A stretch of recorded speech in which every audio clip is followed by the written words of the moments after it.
नमस्कार दोस्तों। Level third का एग्ज़ाम आने वाला जनवरी में और उसकी अलग अलग सब्जेक्ट का एक लेवल फर्स्ट में साइंस में तो अलग अलग बनी हुई पार्टीशन।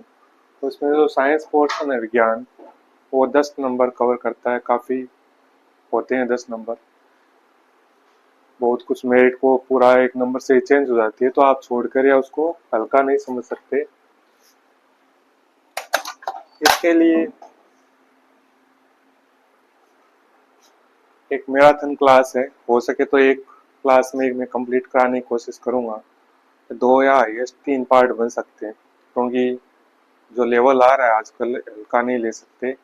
पीछे आपने देखे होंगे एग्जाम में फोर्थ ग्रेड का लेवल फोर्थ ग्रेड जैसा नहीं था, तो थोड़ा ऊपर चल रहा है लेवल। तो मैं ऐसे हर चीज़ को छोड़ भी नहीं सकता।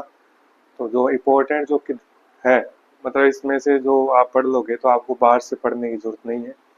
रही बात एक्सप्लेनेशन की, तो पार्ट आपको थ्योरेटिकल पढ़ने की जरूरत नहीं, इसी में ही मैं आपको पार्ट का डिटेल भी एक्सप्लेन हो जाएगी। मतलब क्वेश्चन जो निकल के आता है जहाँ से, वो वहाँ से आप जहाँ जहाँ वो चैप्टर पढ़ोगे पूरा ना समझ के उस चैप्टर को उसी ऑब्जेक्टिव को मैं उसमें एक्सप्लेन कर दूंगा। तो आपको अलग से ज़्यादा टाइम खपाने की जरूरत नहीं है।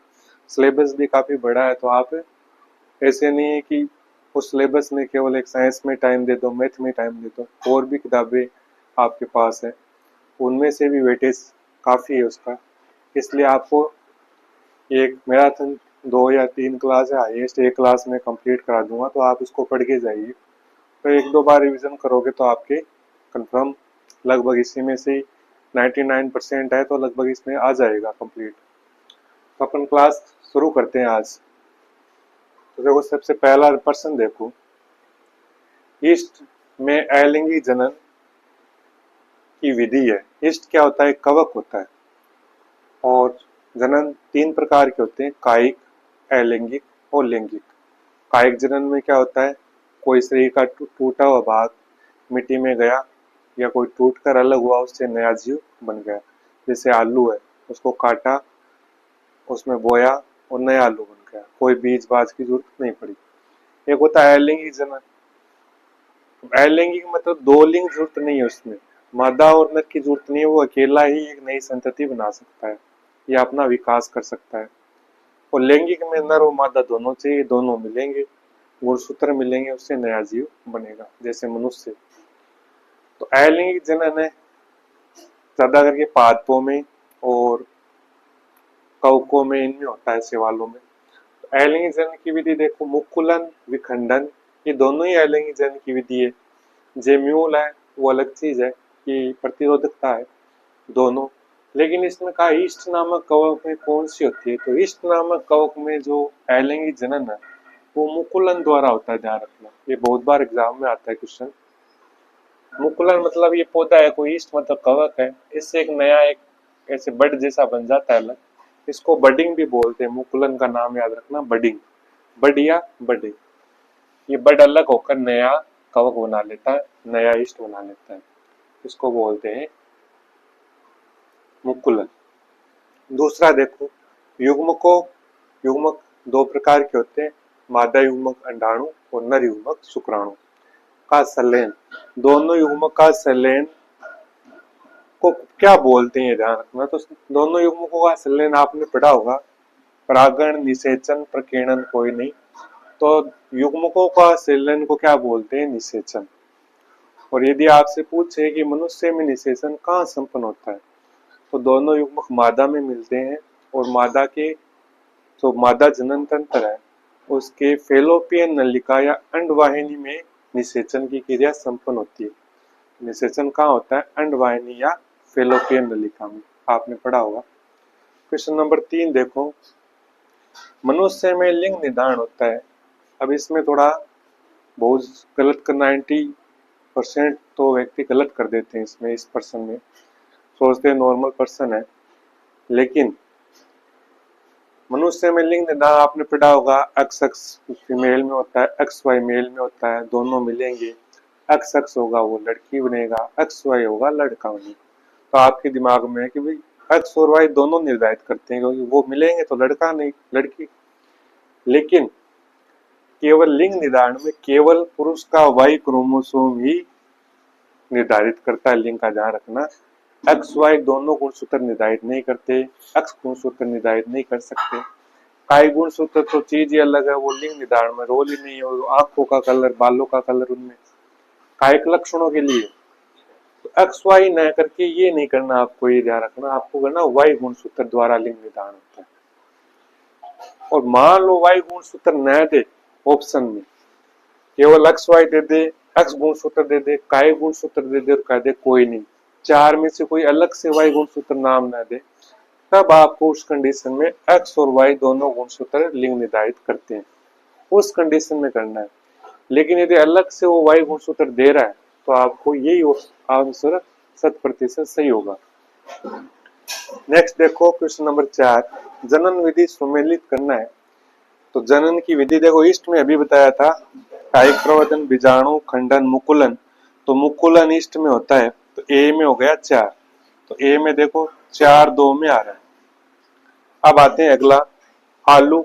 अब आलू क्या है, मैंने कहा काट कर भूमि में बो दिया, उग गया, तो मतलब काया, कायिक जनन हो रहा है। मतलब काया मतलब शरीर, आलू के शरीर को काटा, अलग बो दिया, तो कायिक जनन बोलते हैं उसको। तो आलू में कायिक, कायिक जनन या कायिक प्रवर्धन। तो बी में क्या आ रहा है, एक आ रहा है। अब बी में एक इसमें है, इसमें 4 और इसमें एक इसी में है। सी में देखो शैवाल और खंडन, शैवाल और खंडन और कवक और मुख। कवक का तो आ ही गया, कवक में होता है बीजाणु द्वारा, ईस्ट भी कवक है लेकिन ईस्ट में विशेष होता है मुकुलन और कवक में होता है बीजाणु जनन। तो डी में आ गया 2 और शैवाल में हो गया विखंडन 3, तो इसके 2 नंबर आंसर सही हो जाएगा।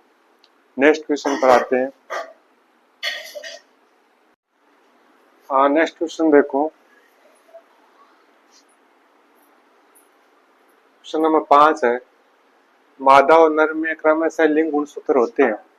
ये क्रमशः पूछ रहा, ध्यान रखना, मादा और नर में। तो आपको पता है मादा में कौन सा होता है, एक्स से एक्स, और नर में कौन सा होता है, एक्स और वाई। तो देखो एक्स वाई एक्स एक्स, क्रम तो ठीक है, लेकिन ये नर है, ये मादा है। इसने पूछा मादा और नर में क्रमशः, तो पहले मादा का आएगा फिर नर का आएगा। तो मादा का एक्स एक्स और नर का एक्स वाई, ये हो जाएगा बी, एक्स एक्स मादा, एक्स वाई नर। लिंग गुणसूत्र ही होते हैं। और कितने गुणसूत्र होते हैं, 2 या 1 जोड़ी। टोटल कितने गुणसूत्र होते हैं मनुष्य में, 46 गुणसूत्र होते हैं। और यदि जोड़े में पूछे तो कितने जोड़े होते हैं, 23 जोड़े होते हैं। यदि पूछे काय गुणसूत्र कितने होते हैं, तो कितने होते हैं, 46 टोटल होते हैं, उसमें से 44 कितने होते हैं, काय गुणसूत्र, और 2 क्या होते हैं, लिंग गुणसूत्र। यदि पूछे जोड़े में कि काय कितने जोड़े काय गुणसूत्र होते हैं, कितने जोड़े, तो टोटल 23 जोड़े होते हैं, उसमें से 22 जोड़े काय गुणसूत्र और 1 जोड़ी लिंग गुणसूत्र। ZW ये पक्षियों में होता है, और XXX0 टिड्डा कॉकरोच उनमें होता है। आपको मनुष्य का पूछा है, नर और मादा, ये हो गया। क्वेश्चन नंबर आगे देखो 6, माता और गर्भस्थ भ्रूण के मध्य पोषक पदार्थों का आदान प्रदान होता है। माता और उसमें पल रहे जो शिशु है उनके मध्य खाने का जो भी पोषक पदार्थों का जो एक्सचेंज है, माँ से बच्चे में जाता है, वो किसके थ्रू जाता है, अंडाशय, एमनियोन, प्लेसेंटा या अपरा एलेंटोइस।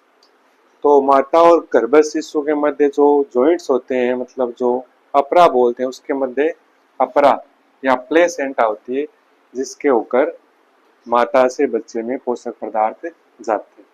ये एलेंटोइस एमनियोन है, ये भ्रूण की झिल्लियां होती है बाहर की, और अंडाशय तो मादा जनन अंग तंत्र है,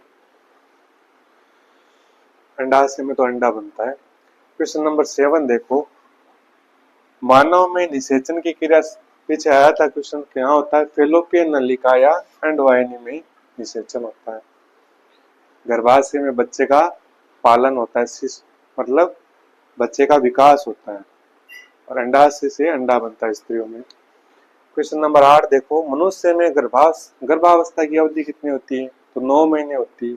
यदि इनको डिवाइड करोगे दिनों में तो एक महीने में लगभग 30 दिन मान के चलो, तो 9 महीने में 9 30 27 270 दिन होते हैं। तो सीधा सा 270 भी आ सकता है, 280 भी सही है, क्योंकि जरूरी नहीं 9 ही महीने, कभी ऊपर भी चला जाता है, थोड़ा कम भी रह जाता है। तो 260 70 80 ये तीनों ऑप्शन यदि आ जाए तो ये ऑप्शन करेक्ट होगा। 260 भी करेक्ट मान सकते हैं, 270 भी और 280 भी। तो 270 के आसपास यही है। 365 तो एक साल हो गया, 12 महीने थोड़ी होता है। 320 दिन भी बहुत ज्यादा हो गए। ये 2 महीने 60 दिन मतलब 2 महीने थोड़ी होती है गर्भावस्था की। तो अपना 260 70 80 के बीच में यही आ रहा है, तो यही होगा। क्वेश्चन नंबर 9 देखो, निम्न में से लैंगिक संचरण, ये ध्यान रखना, लैंगिक संचरण कई प्रकार के रोग होते हैं। जीवाणुओं से होते हैं, विषाणुओं से होते हैं, प्रोटोजोआ से होते हैं, स्पर्श करने से होते हैं। वे वैसे ही एक लैंगिक संचरण रोग होता है जो नर मादा के लैंगिक संपर्क में आने से होता है। तो उनमें से कौन सा रोग है?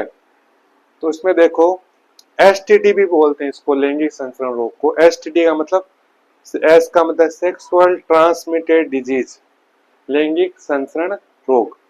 तो इसमें देखो, पहला है गोनोरिया, फिर है सिफिलिस, फिर है एड्स और फिर है सभी। तो ये सभी रोग क्या होते हैं? लैंगिक संचरण से होने वाले रोग है। गोनोरिया, सिफिलिस और एड्स, सभी हो जाएगा इसका आंसर। यदि क्वेश्चन में कोई डाउट है तो आप उसमें कमेंट में बता सकते हो। सब्सक्राइब कर लीजिए चैनल को, ताकि आगे भी वीडियो आते रहे, कोई अपडेटेड होगा या आगे जो मैं बनाऊंगा महामैराथन जो भी 1 2 क्लास, उसके लिए। हाँ नमस्कार दोस्तों, ये नेक्स्ट क्वेश्चन 9 हो गए थे अपने मैराथन क्लास के, साइंस का चल रहा था। और वैसे सभी भर्ती की वेटिंग भी कर रहे हैं, विज्ञप्ति नहीं जा रही, एग्जाम आने वाला है, तो सबकी चिंता हो रही है भाई जनवरी में होगा या नहीं होगा। मांग तो उठने लग गई है, वैसे डेट दिए उस टाइम में करा देना चाहिए। और पता नहीं क्या आगे कितना समय लेंगे, एग्जाम के हिसाब से तो भर्ती का विज्ञापन जारी हो जाना चाहिए, आवेदन मांग लेने चाहिए, लेकिन क्या पता क्यों नहीं मांग रही। चलो अपन मेन सब्जेक्ट पर आते हैं। क्वेश्चन देखो, शुक्राणु का निर्माण कहाँ होता है? तो शुक्राणु नर जनन, नर युग्मक है, तो नर जनन अंगों में ही होगा। तो वृषण, अंडाशय, शुक्रवाहिनी, शुक्राशय। तो इसमें शुक्राणु का निर्माण वृषण में होता है, अंडाशय महिला का है, अंडे बनते हैं, शुक्रवायु का एक नली होती है जो शुक्राणु ले जाती है, और शुक्राशय में वीर्य बनता है। ये भी नर जनन अंग है, ये भी नर जनन अंग है, ये भी नर जनन अंग है, ये मादा जनन अंग। लेकिन शुक्राणु कहाँ बनता है? वृषण में बनता है, जिसको टेस्टिस बोलते हैं। नेक्स्ट नंबर देखो 11 नंबर, नर जनन तंत्र का भाग नहीं है। आपको बताना है नर जनन तंत्र का भाग नहीं है, वृषण नहीं है, प्रोस्टेट ग्रंथि नहीं है, एपिडिडाइमिस नहीं है, फैलोपियन नलिका नहीं है। तो वृषण अभी आया था, है, प्रोस्टेट ग्रंथि भी होती है, एपिडिडाइमिस इसको अधिवृषण बोलते हैं, ये भी वृषण का मतलब नर जनन अंग है। फैलोपियन नलिका आपको पता है निषेचन होता है, मादा में होता है, तो ये मादा का है। पूछा नर जनन का भाग नहीं है तो फैलोपियन नलिका हो जाएगी। इसको हिंदी में अंडवाहिनी भी बोलते हैं। नेक्स्ट क्वेश्चन देखो, रजो निवृत्ति। रजो निवृत्ति क्या होती है? रजो धर्म का समापन लगभग 50, जब महिला 50 एज के आसपास हो जाती है तो उसका रजो धर्म बंद हो जाते हैं, उसको बोलते हैं रजो निवृत्ति। तो रजो धर्म का अंत होता है रजो निवृत्ति। हम बोलते हैं निवृत्त हो गए, मतलब काम पूरा हो गया, खत्म हो गया। तो ऋतुस्राव का अंत होता है, प्रारंभ नहीं होता है। यौनारंभ में तो रजो धर्म प्रारंभ होता है, 1 3 भी नहीं है। क्वेश्चन नंबर 13 देखो, निम्न में से नर हार्मोन का मादा हार्मोन क्रमशः है। नर हार्मोन और मादा हार्मोन क्रमशः, ध्यान रखना, क्रमशः पूछा है, मतलब पहले नर आना चाहिए बाद में मादा आना चाहिए। एस्ट्रोजन, प्रोजेस्टेरोन, ये दोनों ही मादा के हार्मोन है, ये तो गलत हो गया। एस्ट्रोजन मादा हार्मोन है, टेस्टोस्टेरोन नर हार्मोन। लेकिन पहले मादा आ रहा है बाद में नर का आ रहा है, पूछा गया पहले नर का बाद में मादा का, तो ये भी गलत हो गया। इसमें देखो टेस्टोस्टेरोन नर हार्मोन है, फिर मादा हार्मोन एस्ट्रोजन है, तो ये बैठ रहा है। इसमें देखो प्रोजेस्टेरोन टेस्टोस्टेरोन ये मादा हार्मोन हो गया, नर आ गया, जबकि पहले क्या होना चाहिए, नर बाद में मादा, क्रम से पूछा है। तो ये हो गया टेस्टोस्टेरोन नर हार्मोन। नर में एक हार्मोन होता है टेस्टोस्टेरोन, और मादा में दो हार्मोन होते हैं एस्ट्रोजन और प्रोजेस्टेरोन। एस्ट्रोजन लैंगिक लक्षण विकसित करता है, और जो प्रोजेस्टेरोन होता है उसको पैसे प्रोजेस्टेरोन पैसे प्रेगनेंसी, तो गर्भावस्था से जुड़ा हुआ ध्यान रखना, गर्भावस्था को बनाए रखना। क्वेश्चन नंबर 14 देखो नेक्स्ट। हाँ नेक्स्ट प्रश्न देखो, मानव कोशिका में गुणसूत्र जिसको क्रोमोसोम कहते हैं की संख्या होती है। आपको बताया था पीछे कि गुणसूत्रों की संख्या कितनी होती है। मानव कोशिका में गुणसूत्रों की संख्या 46, 23 जोड़े, 1 व 2 या 23। अब देखो 46 होते हैं, अब जोड़े में करें तो 23 जोड़े होते हैं, ये दोनों ही बात सही है। 46 टोटल होते हैं, यदि जोड़े बनाए तो जोड़े मतलब 2 का 1, तो 23 जोड़े हो गए, 1 व 2 दोनों, और 23। अब 23 क्या लिखा नहीं है, यदि जोड़े लिखता तो ठीक था, 23 क्या लिखा नहीं, इसका मतलब 23 टोटल बता रहा है, तो ये तो होगा नहीं, 23 जोड़े होते हैं और टोटल कितने होते हैं 46, तो दोनों हो जाएगा, 1 व 2 दोनों। नेक्स्ट देखो, परीक्षण संकरण टेस्ट क्रॉस संबंधित है। अब ये नया प्रश्न है बीच में, इसका मतलब क्या है, मेंडल ने नियम दिए थे आपको ध्यान में हो, तो उन्होंने 2 लंबे और बौने पौधे का संकरण कराकर F1 पीढ़ी प्राप्त की थी। F1 पीढ़ी का स्वपरागण कराया था, F2 पीढ़ी प्राप्त की थी। उसे लंबे और बौने 3:1 में प्राप्त हुआ था, और जीनोटाइप देखे तो 1:1 था। कैसे था, अब इसमें देखो परीक्षण संकरण किसको बोलते हैं। जैसे मेंडल ने ऐसे लिया था, एक यहाँ एग्जांपल दे देता हूँ आपको, ऐसे लंबा पौधा लिया, बौना पौधा लिया, इसके युग्मक बने कैपिटल टी, इसका स्मॉल टी, और इसका संकरण कराया कैपिटल टी और स्मॉल टी, ये F1 पीढ़ी। F इसका स्वपरागण कराकर F2 पीढ़ी प्राप्त की। अब यदि इसका F1 पीढ़ी का, ये अप्रभावी बोलते हैं इसको, क्योंकि छोटे हैं दोनों, और ये प्रभावी पीढ़ी है, प्रभावी। यदि F1 का इस अप्रभावी से कराया जाए तो उसको कहते हैं टेस्ट क्रॉस, परीक्षण संकरण। तो F1 का प्रभावी के साथ नहीं, अप्रभावी के साथ, F1 का अप्रभावी के साथ, ठीक है। यदि ऐसे बोलता कि F1 का प्रभावी अप्रभावी किसी के साथ भी कराएं तो उसको बोलते हैं back cross, out cross, back cross या संकर पूर्व संकरण। यदि किसी भी जनक के साथ कराए तो, यदि केवल अप्रभावी जनक के साथ कराए तो वो होता है टेस्ट क्रॉस। F1 पीढ़ी का F2 पीढ़ी तो बनेगी, तो ये तो गलत हो गया, F1 का अप्रभावी के साथ। क्वेश्चन नंबर नेक्स्ट देखो, कौन सा हार्मोन पादप वृद्धि का संदमन करता है। अब एक हार्मोन है जो पादप वृद्धि का संदमन करता है, एब्सिसिक हार्मोन या अम्ल।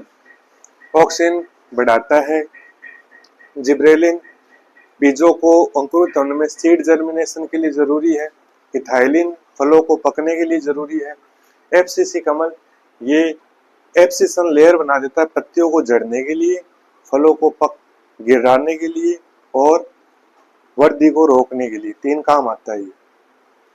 क्वेश्चन नंबर नेक्स्ट देखो, सबसे बड़ा अंडा किस जीव का होता है।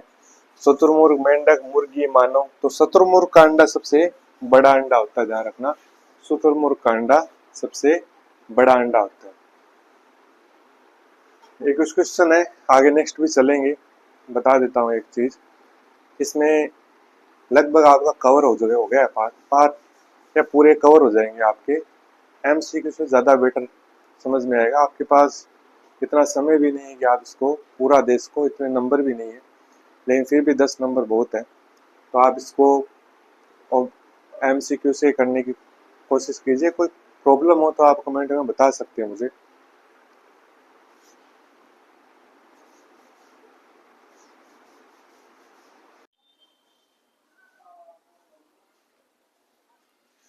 नेक्स्ट क्वेश्चन देखो, गति का नियम किस वैज्ञानिक ने दिया था। तो न्यूटन की गति के नियम पढ़ते हैं अपन, तो Graham Bell, Newton, Alexander, Edison. Edison ने तो बल्ब का आविष्कार किया था, तो गति का नियम किसने दिया था, सर आइजैक न्यूटन ने दिया था। फिर देखो न्यूटन की गति का प्रथम नियम क्या है। न्यूटन की गति का प्रथम नियम ये है, जड़त्व का नियम बोलते हैं इसको।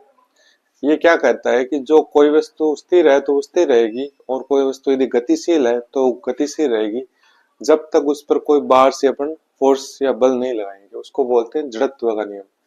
तो न्यूटन की गति का प्रथम नियम है जड़त्व का नियम, स्थिरता का नियम। स्थिर वस्तु स्थिर रहेगी, गतिशील वस्तु गतिशील रहेगी, जब तक उस पर आप बाहर से कोई बल नहीं लगाओगे। पहला नियम ये है। दूसरा नियम ये है, यदि दूसरा पूछ ले तो ये ध्यान रखना, संवेग का नियम। और तीसरा है क्रिया प्रतिक्रिया का नियम। जो रॉकेट काम करती है कि किसी भी क्रिया के प्रति विपरीत प्रतिक्रिया होती है।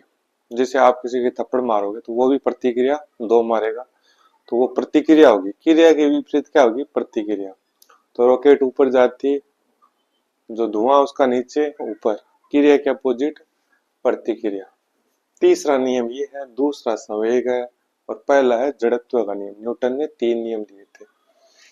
तीसरा 20वां क्वेश्चन देखो, निम्न में से कौन सी राशि एक सदिश राशि है। सदिश राशियां कौन सी होती है, जिसमें परिमाण के साथ साथ दिशा का भी बोध होता है कि किस दिशा में हो रहा काम। सदिश राशियां, संवेग। सदिश राशि एक ध्यान रखना, संवेग किसको बोलते बताऊंगा। ऊर्जा सदिश राशि नहीं है, कार्य भी सदिश राशि नहीं है, दाब भी सदिश राशि नहीं है, संवेग सदिश राशि है। ये नीचे मैंने नाम लिखे हैं ताकि आपके ध्यान रहे। सदिश राशियां हैं, बल, बल में दिशा भी होती है, परिणाम भी होता है। वेग, वेग विस्थापन, विस्थापन होता है। जैसे मुझे यहाँ से वहां जाना है इतनी दूर, तो स्पेन तक जाना है, तो ये सीधी दूरी है, वो तो विस्थापन है। और यदि मैं घूम के जाऊं तो वो क्या हो जाएगा, दूरी।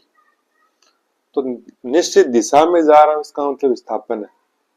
और दूरी मतलब ये घूम के इधर से भी जा सकता हूँ, इधर से भी जा सकता हूँ, ये दूरी होगी। तो विस्थापन तो सदिश राशि, दिशा का बोध हो रहा है कि निश्चित दिशा में जा रहा हूँ। विस्थापन में दूरी में आप किधर से भी जा सकते हो, कोई दिशा नहीं होती उसकी। तो विस्थापन सदिश है, दूरी अदिश है, बात एक ही होती है, बस दिशा का अलग अलग फर्क होता है। संवेग, संवेग द्रव्यमान गुणा वेग को संवेग को बोलते हैं। भार, त्वरण, वेग में परिवर्तन की दर त्वरण होती है।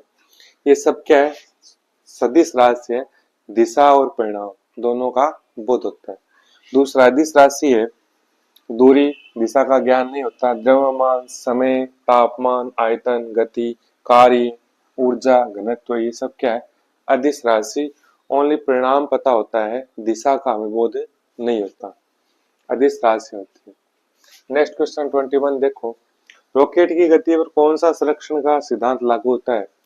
रॉकेट की गति पर जो संरक्षण का सिद्धांत लागू होता है वो संवेग का संरक्षण होता है। ध्यान रखना, संवेग संरक्षण के सिद्धांत पर काम करती है रॉकेट।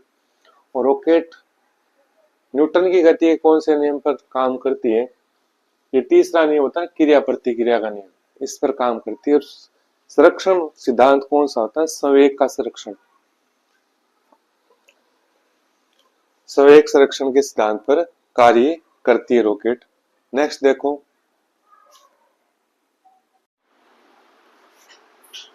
नेक्स्ट देखो, त्वरण ज्ञात करने का सूत्र है। तो वेग में परिवर्तन की दर होती है, वो त्वरण होती है। वेग में परिवर्तन की दर, त्वरण को ए से लिखते हैं, दर मतलब समय, और परिवर्तन दर मतलब बटे टी होता है। और वेग में परिवर्तन मतलब v माइनस यू, यू मतलब u बटे टी। नेक्स्ट देखो, रॉकेट किस सिद्धांत पर कार्य करता है, मैंने आपको बताया था न्यूटन की गति की प्रथम द्वितीय तृतीय नियम पर सिद्धांत पर काम करता है। नेक्स्ट है सीधी पटरी पर गति का उदाहरण है। सीधी पटरी पर गति कर रहे हैं तो मतलब सररेखीय गति होगी, वर्तुल सररेखीय गति, गुणन गति, गोल, वर्तुल गति, कंपन गति, कुछ चीज कंपन कर रही है। नेक्स्ट देखो, वृत्ताकार गति का उदाहरण है। वृत्ताकार, ये कोई सेंटर है, उसके चारों ओर इर्द गिर्द घूम रही है। तो कोल्लू का बेल वही होता है जो बीच में बंधा है, मतलब चारों ओर वो घाट के चारों ओर घूम रहा है, कोल्लू का बेल।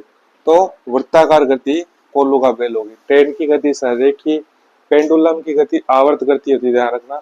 एक ही जगह पर बार बार आता है ये घूमकर निश्चित समय में। 27 कंपन गति का उदाहरण है। कंपन चीज करती हो कंपन गति, तो झूले की गति तो पेंडुलम गति होगी। देखो जाएगा वापस आएगा, जाएगा वापस आएगा। पेंडुलम भी ऐसी होती है। तो पेंडुलम और झूले की गति क्या बोलते हैं? इसको आवर्त गति बोलते हैं, ध्यान रखना, आवर्त गति। पहिए की गति वर्तुल, बस की गति संरेखीय, वीणा के तार की गति कंपन, वीणा का तार कंपन करता है, तो कंपन गति क्या होगी? वीणा के तार की गति। और नेक्स्ट देखो, वेग में परिवर्तन की दर त्वरण कहलाती है, ध्यान रखना, संवेग नहीं कहलाता है। आवेग इसमें देख लोगे, संवेग नहीं है। वेग में परिवर्तन की दर होती है त्वरण। संवेग होता है द्रव्यमान गुणा वेग का गुणनफल होता है। द्रव्यमान और वेग का गुणनफल को संवेग बोलते हैं। वेग में परिवर्तन की दर क्या कहलाती है? संवेग कहलाती है।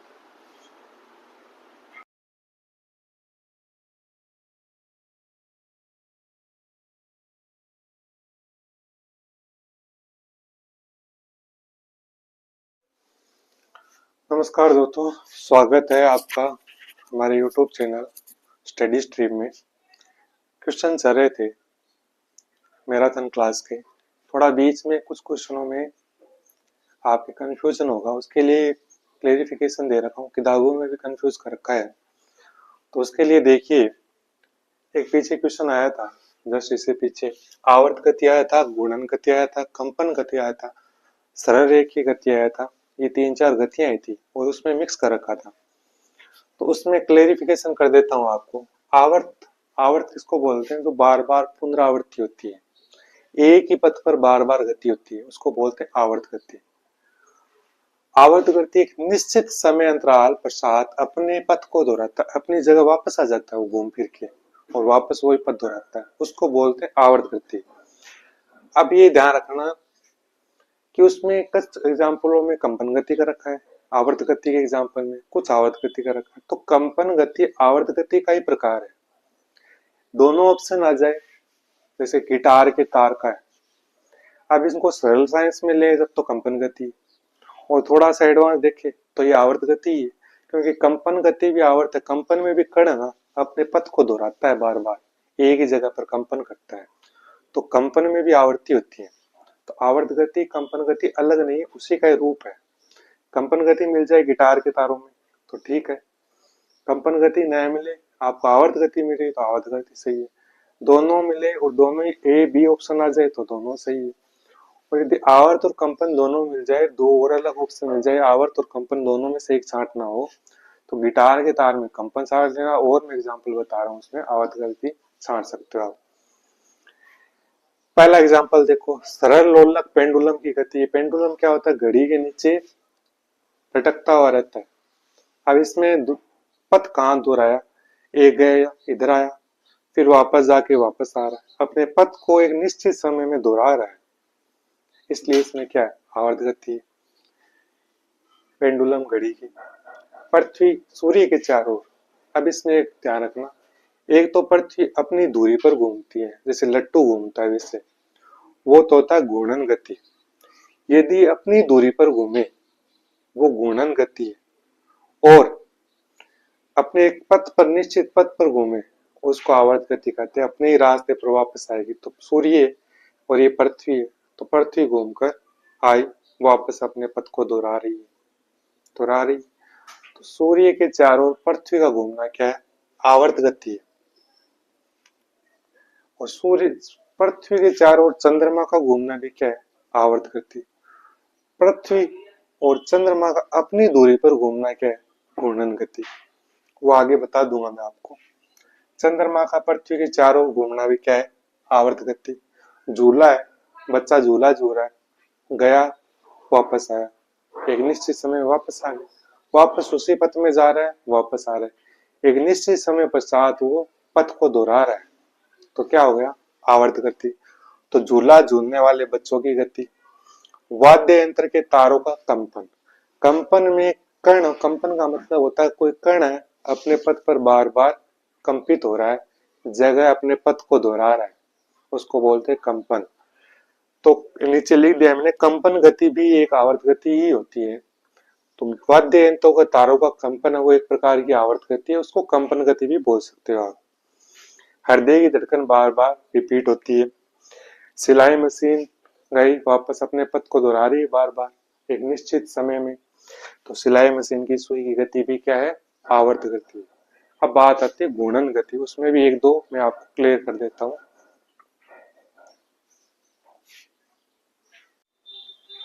अब देखो घूर्णन गति और वर्तुल गति, इसमें भी बहुत कंफ्यूजन होता है, कुछ ज्यादा अंतर नहीं है इसमें, थोड़ा सा अंतर है, उसमें भी आप डाउट हो जाता है।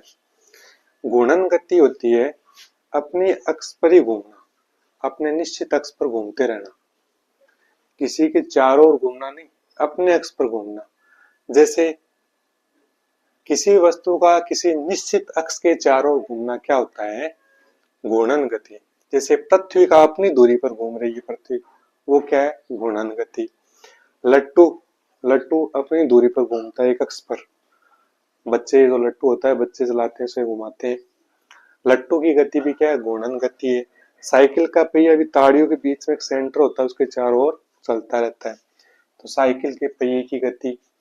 बिजली का पंखा आप देखोगे अपनी दूरी पर घूम रहा है, ये भी घूर्णन गति है। कुम्हार का चाक होता है जिस पर वो मटके बनाता है, वो भी क्या है, घूर्णन गति है। अब बात आती है वर्तुल गति। वर्तुल में भी गोल होता है, घूर्णन में भी गोल होता है, फिर फर्क क्या है, ये कोई सेंटर है और ये कोई वस्तु है, यदि इसको बांध दिया और इस सेंटर के चारों ओर घुमा रहे, वो होती है वर्तुल गति। मतलब वस्तु और सेंटर के मध्य एक दूरी होती है निश्चित, उसमें वर्तुल गति बोलते हैं इसको। अब आप कहोगे पृथ्वी सूर्य के चारों ओर चक्कर लगा रही है तो वो वर्तुल गति क्यों नहीं, आवर्त गति क्यों है। पहले प्राथमिकता आवर्त गति, देखो दो कारण है, प्राथमिकता निश्चित पथ पर है, आवर्त गति भी। पहली बात तो पृथ्वी का जो सूर्य के चारों ओर जो चक्कर लगाना है वो वृत्ताकार नहीं लगाती है, आपको पता ही है, इसलिए वो वर्तुल गति में नहीं आता, पहली बात। दूसरी बात, उसका जो अक्ष होता है, पहली बात तो वृत्ताकार पथ ही नहीं उसका, तो वर्तुल गति नहीं। एक दूसरा बात मान भी सकते हैं कि वो वर्तुल गति है भी, लेकिन वो पहले सबसे पहले आवर्त गति है, उसके बाद वर्तुल गति में ले सकते हैं उसको, लेकिन प्रायोरिटी आपको आवर्त गति में देनी पड़ेगी। सामान्य विज्ञान ही बता रहा हूँ, और हाईटेक क्लेरिफिकेशन करने की तो जरूरत नहीं है मेरे को। वर्तुल गति देखो, रस्सी से बंधे पत्र को घुमाना, रस्सी है उससे आप पत्र को घुमा रहे हो, वो भी वृत्ताकार पथ में घूम रहा है ना, लेकिन वो घूर्णन गति नहीं है, उसमें एक दूरी है निश्चित, इसलिए वो क्या आ जाएगा, वर्तुल गति में आ जाएगा। बस थोड़ा सा माइनर सा डिफरेंट है इन चारों में, इसलिए मैंने क्वेश्चन के बीच में ये चीज आपको समझाई है। आपको कंफ्यूज होने की जरूरत नहीं है, किताबों में अलग अलग भाषाएं आएगी, आपको दिमाग में ये सेट रखना है। फिर आते अपने क्वेश्चनों पर वापस।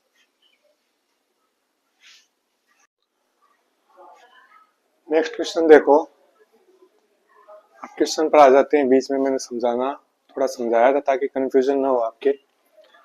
एक ट्रेन जैसे ही चलना आरंभ करती है, उसमें बैठे हुए यात्री का सिर पीछे की ओर झुक जाता है। अचानक कोई गाड़ी पर बैठे हैं, अचानक स्थिर है, अचानक चलेगी तो पीछे झुक जाएंगे, और अचानक ब्रेक मारेंगे रुकेगी तो आगे हो जाएंगे। ये क्यों होता है, क्योंकि गाड़ी पर बैठे हैं तो हमारा जो धड़ का भाग है नीचे का, वो उस गाड़ी के अकॉर्डिंग यदि चल रही है तो चल रहा है, स्थिर है तो स्थिर है। मान लो बैठे हैं तो स्थिर है, तो जैसे ही चलेगी तो ऊपर का भाग वो हवा में गतिशील है, नीचे का स्थिर है, जैसे ही चलेगी तो स्थिर भाग स्थिर रहना चाहेगा और स्थिर वाला नीचे आगे निकल जाएगा, तो ये हवा पीछे की ओर अपने झुक जाएंगे। तो इसका मतलब क्या है, जड़त्व का नियम है ये, गति का प्रथम नियम। कोई वस्तु स्थिर है तो स्थिर रहना चाहती है, कोई वस्तु गतिशील है तो गतिशील रहना चाहती है, जब तक इस पर कोई बाह्य बल काम न करे। यह है गति का जड़त्व का नियम। तो इसका आंसर हो जाएगा 2, गति का जड़त्व। स्थिरता का जड़त्व है, स्थिरता का जड़त्व, स्थिर है ना, तो इसमें हो जाएगा स्थिरता का जड़त्व। गति का जड़त्व है जड़त्व गुण द्रव्यमान का संरक्षण। नेक्स्ट देखो, कुम्हार के चाक में कौन सी गति पाई जाती है। कुमार के चाक में कौन सी गति होती है? तो कुमार के चाक में अभी अभी बताया था पीछे, कुमार के चाक में कौन सी होती है? घूर्णन गति पाई जाती है। ये अपने ही अक्ष पर घूमता है। कंपन गति नहीं होती, सरल रेखीय गति। एक पाइप के अंदर बॉल है, वो जा रही है सीधी सीधी, वो सरल रेखीय गति। ट्रेन सीधी सीधी जा रही है, वो सरल रेखीय गति है।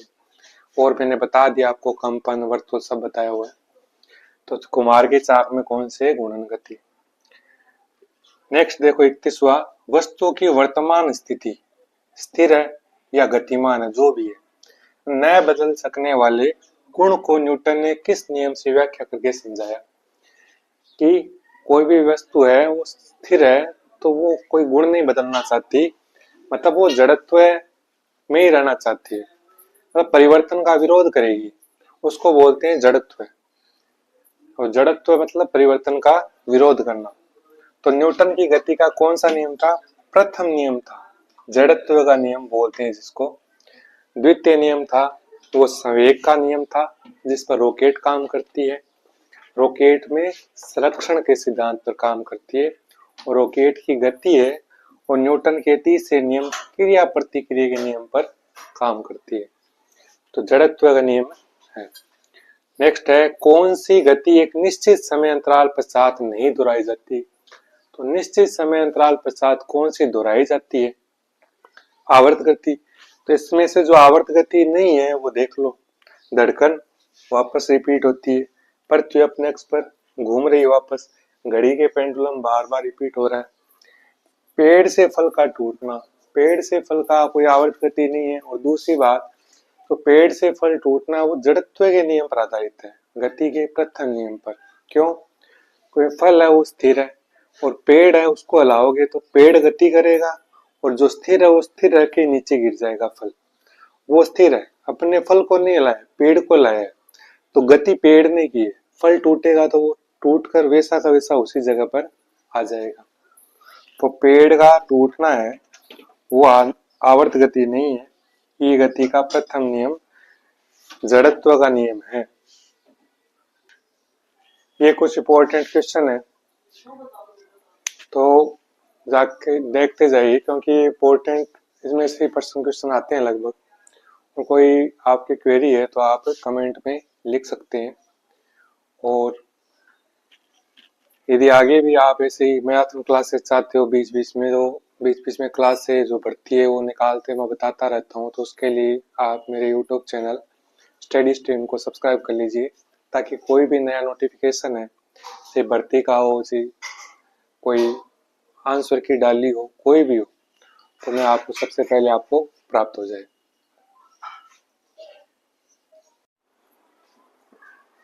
हाँ, अपन लेवल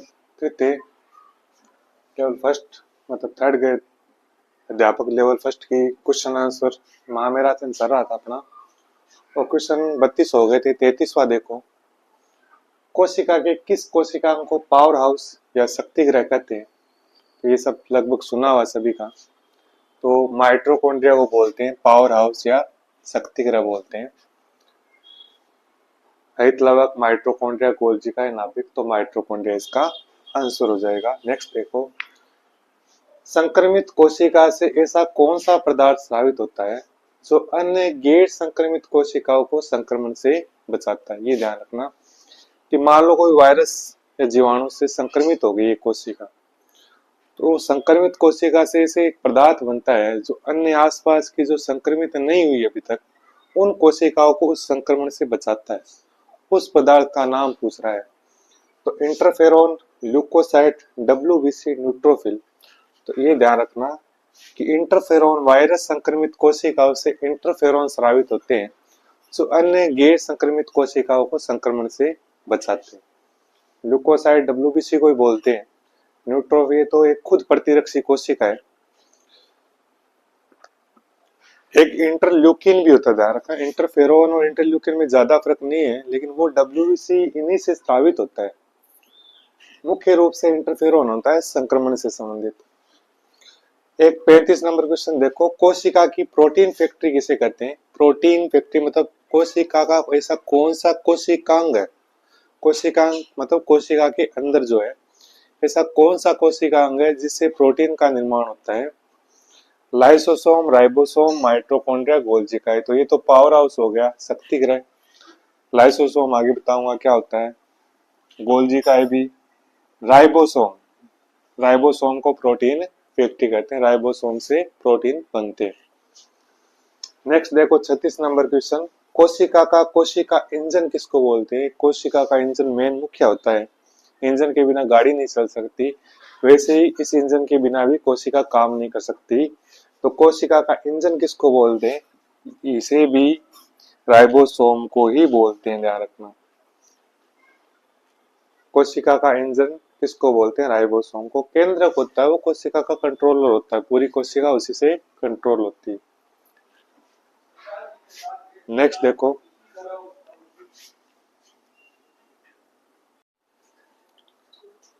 नमस्कार दोस्तों, स्वागत है अपने YouTube चैनल स्टडी स्ट्रीम में। अपन मैराथन क्लास में चल रहे थे और नेक्स्ट क्वेश्चन पर आते हैं। राइबोसोम की खोज किस वैज्ञानिक ने की? तो राइबोसोम की खोज टी डुबे, पेलेड, बोवेरी, अल्टमान। तो पेलेड नामक वैज्ञानिक है, उसने राइबोसोम जो सबसे छोटा कोशिकांग है कोशिका का, उसकी खोज की थी। डी डुबे ने की थी लाइसोसोम की खोज, और अल्टमान था, उसने माइटोकॉन्ड्रिया की खोज की थी। और जो बोवेरी है उसने तारककाय की खोज की थी, ध्यान रखना। बोवेरी तारककाय, अल्टमान माइटोकॉन्ड्रिया, डी डुबे लाइसोसोम और राइबोसोम की खोज पेलेड ने। नेक्स्ट क्वेश्चन, सबसे छोटा कोशिकांग है? तो कोशिका के अंदर जितने भी कोशिकांग है, माइटोकॉन्ड्रिया, लाइसोसोम, राइबोसोम, हरित लवक, नाभिक, जितने भी है उसमें से सबसे छोटा कोशिकांग कौन सा है? राइबोसोम, लाइसोसोम, तारककाय, नाभिक। तो सबसे छोटा कोशिकांग भी राइबोसोम है। तो राइबोसोम जो कोशिकांग में जितने क्वेश्चन बनते हैं वो सब मैंने इसमें मर्ज कर दिए। नेक्स्ट देखो, ऐसा कौन सा कोशिकांग है जिस पर झिल्ली का आवरण नहीं पाया जाता? अब क्वेश्चन में 3 प्रकार के क्वेश्चन पूछे जाते हैं पेपर में। पहला तो ऐसा कौन सा कोशिकांग है जिस पर दोहरा आवरण होता है झिल्ली का? 2 आवरण झिल्लियों के पाए जाते हैं, उनका क्वेश्चन पूछते हैं। दूसरा ऐसा पूछते हैं जिस पर केवल एक झिल्ली पाई जाती है, से कौन से कोशिकांग है जिस पर केवल एक झिल्ली पाई जाती है? और एक कोशिकांग ऐसा है जिस पर कोई झिल्ली नहीं पाई जाती। क्वेश्चन में पूछ रहा है जिस पर झिल्ली का आवरण नहीं पाया जाता, तो उसमें केवल एक ही एक कोशिकांग है, इसको बोलते हैं राइबोसोम, जिस पर झिल्ली का आवरण नहीं पाया जाता। माइटोकॉन्ड्रिया पर 2 आवरण होते हैं झिल्ली के, लवक पर भी 2 आवरण होते हैं, हरित लवक जिसको बोलते हैं। और आरबीसी है, आरबीसी कोशिकांग है नहीं, एक कोशिका, ये तो लार रुधिर कणिका, ये बात कर रहा है कोशिकांग की। नेक्स्ट क्वेश्चन देखो, कौन सा एक कोशिकीय जीव नहीं है? एक कोशिकीय जीव नहीं है, आपके पढ़े हुए हैं। अमीबा है, पैरामीशियम भी है, यूग्लिना भी है, हाइड्रा। देखने में तो ये सभी चारों एक कोशिकीय जीव लग रहे हैं, लेकिन हाइड्रा है वो एक कोशिकीय जीव नहीं है, बहुकोशिकीय जीव है। एक कोशिकीय अमीबा है, पैरामीशियम है और यूग्लिना है। हाइड्रा है वो सिलेंट्रेटा संघ का है, ध्यान रखना। एक तो आगे संघ बने हुए जैसे सिलेंट्रेटा, प्लेटिहेल्मिन्थेस, मोनेरा, प्रोटेस्टा, ये विभाग बनते हुए। प्रोटोजोआ, पोरीफेरा, सिलेंट्रेटा, ऐसे। तो ये तो एक कोशिकीय जीव है, हाइड्रा क्या है? बहुकोशिकीय जीव है। अब बात आती है 41वें क्वेश्चन की, समसूत्री विभाजन कोशिका का। अब कोशिका में 2 प्रकार के विभाजन होते हैं, समसूत्री और अर्धसूत्री। तो समसूत्री विभाजन की किस अवस्था में गुणसूत्रों की अकारिकी का अध्ययन किया जाता है? तो कोई भी कोशिका विभाजन उसमें 4 अवस्था आती है, प्रोफेज, पूर्वावस्था, मेटाफेज, मध्यावस्था, एनाफेज, अंत्यावस्था और टीलोफेज, अंतावस्था। तो ये 4 अवस्था ना, प्रोफेज, मेटाफेज, एनाफेज, टीलोफेज। चारों अवस्था में क्या होता है, जैसे ये कोशिका है, इसमें केंद्रक है मान लो, तो इसमें गुणसूत्र है वो बीच में आ जाते हैं। किस अवस्था में? मेटाफेज। मेटा मतलब मध्य की अवस्था। और उस स्टेज में गुणसूत्रों का सबसे अकारिकी अध्ययन करते हैं, वो सबसे बेस्ट संरचना देते हैं, सबसे सही संरचना आती है मेटाफेज अवस्था में। प्रोफेज में तो केंद्रिका विलुप्त होगी, ऐसे कई स्टेपें होती है। मेटाफेज में गुणसूत्र बीच में आ जाते हैं, एनाफेज में दोनों किनारों पर चले जाते हैं, और टेलोफेज में 1 से 2 कोशिका बन जाती है, मतलब पूर्णतः गुणसूत्र दोनों किनारों पर पहुंच जाते हैं। तो गुणसूत्रों का जब भी आपसे पूछे गुणसूत्रों की अवस्थाओं का अकारिकी का अध्ययन किस अवस्था में किया जाता है, तो आप एक दिमाग में बिठा लेना, मेटाफेज अवस्था में किया जाता है। तो मेटाफेज ये समसूत्री विभाजन की बात कर रहा है। अर्धसूत्री विभाजन में भी बात हुई है, लेकिन अर्धसूत्री विभाजन का नहीं पूछते। अर्धसूत्री विभाजन में 2 अवस्थाएं शामिल होती है। अर्धसूत्री विभाजन फर्स्ट और सेकंड। वो शरीर की सामान्य कोशिकाओं में नहीं पाया जाता वो विभाजन, वो केवल युग्मक उत्पाद करने वाली या जनन अवस्था, उन्हीं में अर्धसूत्री विभाजन पाया जाता है, जिसके फलस्वरूप युग्मक बनते हैं। ध्यान रखना, नर युग्मक और मादा युग्मक। तो समसूत्री विभाजन की कौन सी अवस्था इसमें गुणसूत्रों का अकारिकी का अध्ययन किया जाता है, वो है मेटाफेज।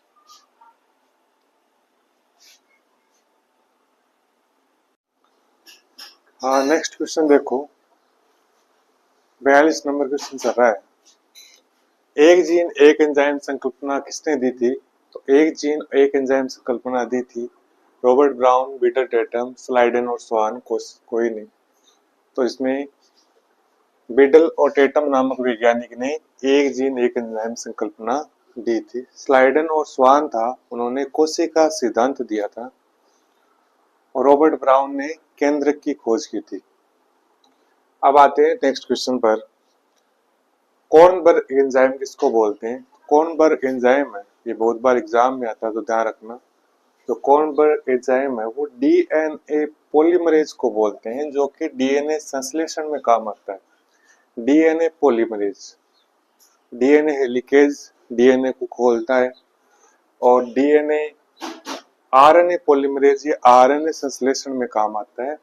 लेकिन कॉर्नबर्ग एंजाइम है वो डीएनए पॉलीमरेज को बोलते हैं।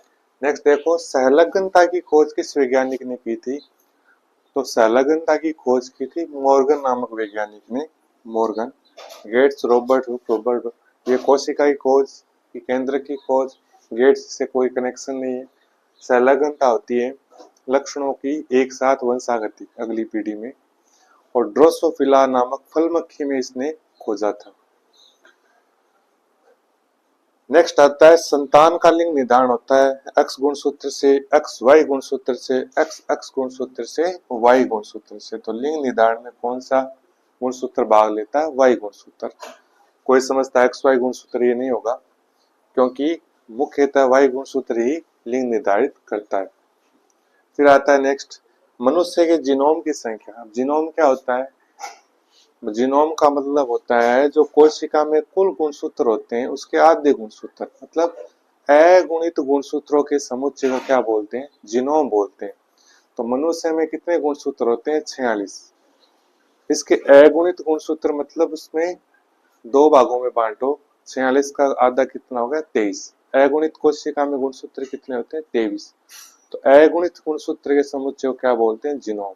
तो कितने हो गए? 23 हो गए, मतलब 46 का आधा। तो जीनोम की संख्या कितनी होगी? 23 हो गई। नेक्स्ट क्वेश्चन पर आते हैं। नेक्स्ट क्वेश्चन देखिए, उड़ते हुए रॉकेट में रखे हुए पत्थर का भार। तो रॉकेट का भार है जो पत्थर का है, जो रॉकेट रखी है, रॉकेट जा रही ऊपर और पत्थर रखा हो उसमें, तो उसके भार में वृद्धि होगी या कमी होगी वो बताना है। तो घटेगा, बढ़ेगा, नियत रहेगा। कोई भार होता है वो ग्रेविटी के कारण होता है, ध्यान रखना। तो भार हमेशा परिवर्तनशील होता है। भार की खास बात होती है जो धरातल होता है पृथ्वी की सतह पर सबसे ज्यादा होता है, ऊपर और अंदर जाने पर घटता है। तो पृथ्वी की सतह पर हमेशा ज्यादा रहेगा। अब रॉकेट ऊपर जा रही है तो पत्थर भी ऊपर जा रहा है, तो भार में क्या है? ऊपर और नीचे जाने पर ग्रेविटी क्या होगी? कम होगी। तो भार में क्या आएगी? कमी आएगी। तो भार क्या होगा? घटेगा, भार क्या होगा, घटेगा। यदि धरातल पर है तब सबसे ज्यादा भारी है कोई चीज। नेक्स्ट देखो, जब गुरुत्वीय अवस्था में वस्तु गिराई जाती है, गुरुत्वीय अवस्था में गिराई जाती है क्योंकि धरती पर यदि कोई खड़ा होकर कोई वस्तु गिराएगा तो वो गुरुत्वीय अवस्था में ही गिरेगी, क्योंकि सभी वस्तुओं पर क्या लगता है, गुरुत्वाकर्षण बल काम करता है। तो जब वस्तु को गुरुत्वीय अवस्था में वस्तु गिराई जाती है तो उसकी उस अवस्था में त्वरण किस पर निर्भर करता है, त्वरण मतलब वेग में परिवर्तन की दर क्या कहलाती है, त्वरण। तो त्वरण किस पर निर्भर करेगा, अब त्वरण है वो वस्तु के द्रव्यमान पर, पृथ्वी के द्रव्यमान पर, घूर्णन पर और वेग पर। तो त्वरण हमेशा कोई वस्तु है उसके द्रव्यमान पर निर्भर करता है। यदि कोई वस्तु गिर रही है गुरुत्वीय बल में, उसका द्रव्यमान, द्रव्यमान क्या होता है, द्रव्यमान और भार में ज्यादा फर्क नहीं होता। वैसे देखो तो बहुत मेजर फर्क होता है। जैसे ये 5 किलो का कोई, अपन मान लो 70 किलो का हूं मैं, तो 70 किलो मेरा भार है। यदि बोलचाल भाषा में मैं बताऊं आपको कि ऐसा भी बोल देते हैं, वैसे सही बात नहीं, 70 किलो द्रव्यमान है। नॉर्मली भार को द्रव्यमान मानते हैं, दिमाग में भी यही चीज है, लेकिन थोड़ा सा फर्क होता है इसमें। भार परिवर्तनशील है, भार बनता है ग्रेविटी के कारण, भार चेंज हो सकता है आपका। धरती पर है तो आपका भार कितना हो सकता है, और यदि अन्य ग्रहों पर है तो वो निर्भर करता है कि ग्रेविटी धरती से ज्यादा या कम है। जैसे चंद्रमा पर है तो छठा भाग है, 1/6 होता है गुरुत्वाकर्षण पृथ्वी के। तो चंद्रमा पर आप जाओगे तो आपका भार 6 हो जाएगा। जैसे मैं 60 किलो का हूं तो वहां 10 किलो को आ जाऊंगा, भार परिवर्तनशील हो गया क्योंकि ग्रेविटी कम हो गई। लेकिन द्रव्यमान फिक्स होता है, मेरा द्रव्यमान होगा वही चंद्रमा पर वहां पर द्रव्यमान होगा। तो वस्तु के द्रव्यमान पर निर्भर करता है त्वरण, ध्यान रखना।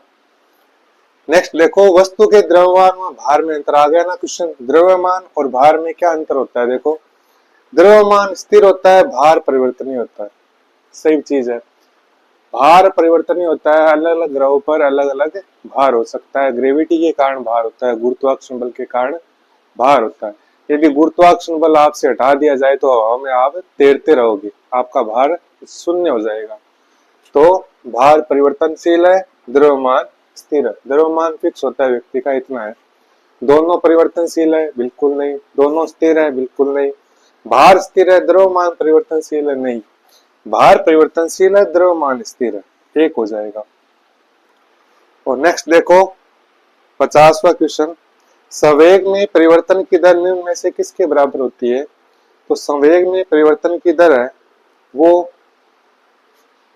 बल के बराबर होती है।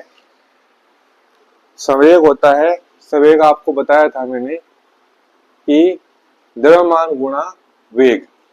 तो द्रव्यमान होगा, भार होगी, भार पर आप फोर्स लगाओगे तो उसका जो दर है उसके त्वरण, कार्य आवेग, ये तो कार्य आवेग तो है ही नहीं, त्वरण है वो द्रव्यमान पर, और बल है वो संवेग में परिवर्तन की दर है उसके डाले गए उस पर बल के बराबर होती है। इसका आंसर हो जाएगा सी हो जाएगा। अब ये इंपॉर्टेंट है, मोस्ट इंपॉर्टेंट क्वेश्चन है। इन्हीं में से आपके क्वेश्चन आ जाएंगे 3rd ग्रेड में, लेवल 1 में, जो साइंस के 10 नंबर की साइंस है उसमें। और ये मेरा फर्स्ट मैराथन है, इसके 3 या 4 पोर्शन आएंगे, उसमें पूरी साइंस कंप्लीट हो जाएगी। तो आप अच्छे से इन क्वेश्चनों को देखिए। यदि कोई क्वेरी हो तो आप कमेंट बॉक्स में लिख दीजिए कि ये क्वेश्चन मेरे समझ में नहीं आया या कुछ प्रॉब्लम हो। वैसे आपको मैंने एक्सप्लेन कर दिया है, कुछ अलग से करने की जरूरत नहीं है। Thank you.